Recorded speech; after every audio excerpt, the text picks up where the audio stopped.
Depuis 2012, c'est 680 MX-5 en moyenne qui sont vendus chaque année au Canada. Heureusement, Mazda persiste et signe avec cette voiture niche pratiquement seule dans son segment. Maintenant, allons voir pourquoi elle fait le bonheur de leurs propriétaires depuis près de 30 ans. Je peux conduire? Non, Nick. En 1978, un journaliste américain du nom de Robert Hall se rend au Japon pour le lancement de la RX-7. Hall, qui parle japonais, échange régulièrement avec Kenichi Yamamoto, ingénieur en chef chez Mazda. Dans une de leurs conversations, l'ingénieur demande au journaliste son opinion sur le futur des voitures sportives chez Mazda. Bob était nostalgique des Triumph, des MG ou bien des Austin, puisque celles-ci avaient disparu comme neige au soleil du marché automobile. M. Hall proposa à Yamamoto de concevoir un roadster propulsion. Il ne s'arrête pas là. Il prend une craie et dessine sur un tableau noir le profil d'une petite 2 places cabriolet. Le responsable des relations de presse chez Mazda immortalise ce croquis, sans se douter qu'il deviendra historique. Bob est engagé 3 ans plus tard par Mazda USA.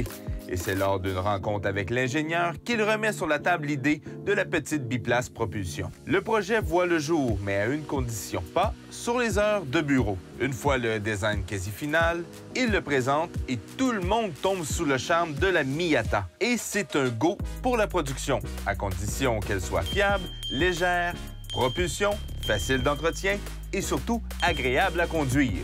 Même 30 ans plus tard, on suit encore religieusement ses commandements. On change de design au fil du temps pour le mettre au goût du jour, mais l'essence reste le même.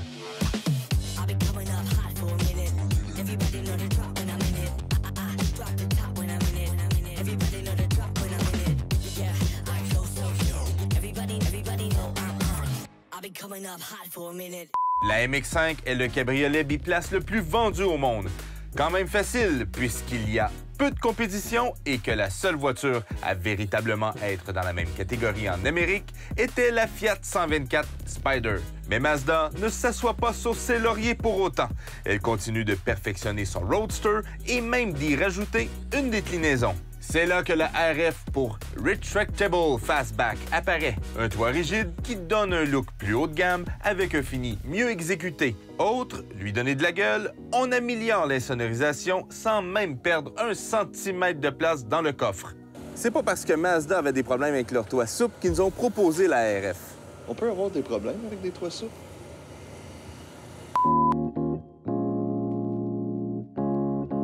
Cette année, plusieurs systèmes de sécurité se greffent à l'équipement de série, comme la caméra de recul, l'aide au freinage en ville et le freinage d'urgence automatique. Le Skyactiv G est revu pour être plus nerveux, sa performance ayant augmenté de 155 à 181 chevaux. Nous souhaitons 30 autres belles années à la Mazda MX-5. Bon, on retourne-tu chez nous, là? Je me sens un pull derrière. C'est de la grosse roche, ça, Nick, hein? C'est pas un peu exagéré de venir ici juste pour un extra? T'as-tu faim? Non. J'ai un bon restaurant au Saguenay. Embarque. Peux-tu conduire au moins? Non.